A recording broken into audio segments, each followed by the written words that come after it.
नियमों का पालन किए बगैर मकान तोड़ना बन गया फैशनेबल। बुलडोजर कार्रवाई पर मध्य प्रदेश एससी की टिप्पणी। अदालत ने कहा कि स्थानीय प्रशासन और स्थानीय निकायों के लिए उचित प्रक्रिया का पालन किए बिना किसी भी घर को गिराना अब फैशनेबल हो गया है। पीठ ने कहा, ऐसा प्रतीत होता है कि इस मामले में भी याचिकाकर्ताओं के परिवार के सदस्यों में से एक के खिलाफ आपराधिक मामला दर्ज किया गया था और तोड़फोड़ गतिविधियों को अंजाम दिया गया था।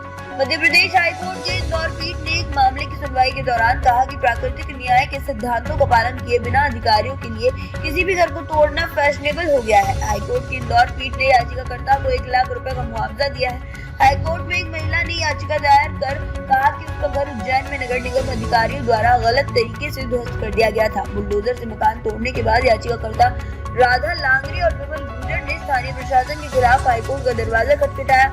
न्यायमूर्ति विवेक रूसिया की पीठ ने 13 दिसंबर 2023 को संदीपनी नगर में किए गए कृत्य की अवैधता पर ध्यान दिया। बिना पूर्व सूचना दिए या उन्हें सुनवाई का अवसर दिए बिना उनके घरों को ध्वस्त कर दिया गया।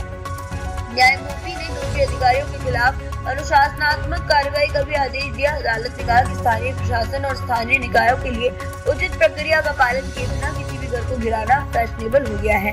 पीठ ने कहा, ऐसा प्रतीत होता है कि इस मामले में भी याचिकाकर्ताओं के परिवार के सदस्यों में से एक के खिलाफ आपराधिक मामला दर्ज किया गया था और तोड़फोड़ गतिविधियों को अंजाम दिया गया था। न्यायमूर्ति विवेक रूसिया की पीठ ने यह भी कहा कि विध्वंस ही अंतिम विकल्प होना चाहिए और वह भी घर के मालिक को इसे नियमित कराने का उचित अवसर देने के बाद। हालांकि पीठ ने कहा कि किसी को भी उचित अनुमति के बिना या नियमों का पालन किए बिना घर बनाने का अधिकार नहीं है। हाईकोर्ट ने अधिकारियों को उन अधिकारियों के खिलाफ अनुशासनात्मक कार्रवाई शुरू करने का निर्देश दिया जिन्होंने संबंधित संपत्ति के संबंध में जाली दस्तावेज तैयार किए थे। हाईकोर्ट के निर्देश पर उज्जैन नगर निगम आयुक्त ने मामलों की जांच की और बताया कि याचिकाकर्ताओं के घरों में आवश्यक निर्माण अनुमति का अभाव था।